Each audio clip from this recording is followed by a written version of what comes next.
મહાભારતના મામા શકુની. મહાભારતના સૌથી ખતરનાક ખેલાડી કે જેમણે હથિયાર ઉઠાવ્યા વિના જ આખા કુરુવંશનો નાશ કરાવી દીધો. ગાંધાર દેશના રાજકુમાર શકુની મહાભારતના સૌથી બુદ્ધિશાળી, ચતુર અને વિવાદાસ્પદ પાત્રોમાંનું એક ગણાય છે. કહેવાય છે કે તે જન્મથી જ આટલા ક્રૂર ન હતા અને તે કૌરવોને નહીં પરંતુ આખા કુરુવંશને નફરત કરતા હતા.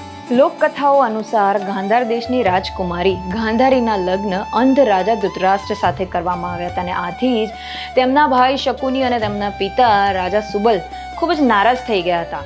એક કથા મુજબ ભીષ્મ પિતામહે આખા ગાંધાર રાજ પરિવારને કેદ કરી નાખ્યો હતો અને તેમને ફક્ત થોડું જ અનાજ આપવામાં આવતું. આથી જ રાજ પરિવારે નક્કી કર્યું કે કોઈ એક વ્યક્તિ જીવતો રહેશે અને તે આખા કુરુવંશ સામે બદલો લેશે.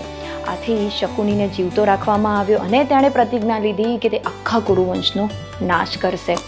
આ કથા મૂળ વ્યાસ રચિત મહાભારતમાં નથી પરંતુ લોકકથાઓ અને તેના પછીના વર્ણોમાં તેનો ઉલ્લેખ થયેલો છે. શકુનીએ જ દુર્યોધનના મનમાં પાંડવો પ્રત્યે દ્વેષ અને ઈર્ષ્યા વધાર્યા. તેમણે જ ધ્રુત સભાનું આયોજન કરાવ્યું જેમાં યુધિષ્ઠિરજીને છેતરપિંડીથી હરાવવામાં આવ્યા. દ્રૌપદીનું અપમાન થયું અને પછી મહાભારતનું યુદ્ધ.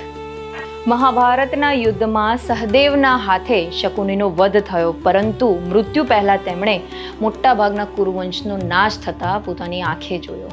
શકુની માત્ર એક ખલનાયક હતા કે પછી પોતાના પરિવાર સામે થયેલા અન્યાયનો બદલો લેવા માટેના એક વ્યૂહકાર, એ આજે પણ એક ચર્ચાનો વિષય છે. હવે હું આપ સૌને તેમના વિશે એક પ્રશ્ન પૂછીશ. જો તમને આવડતું હોય તો કમેન્ટ સેક્શનમાં એનો જવાબ જરૂરથી કહેજો. કહેવાય છે કે શકુનીના પાસા તેની ઈચ્છા મુજબ પડતા.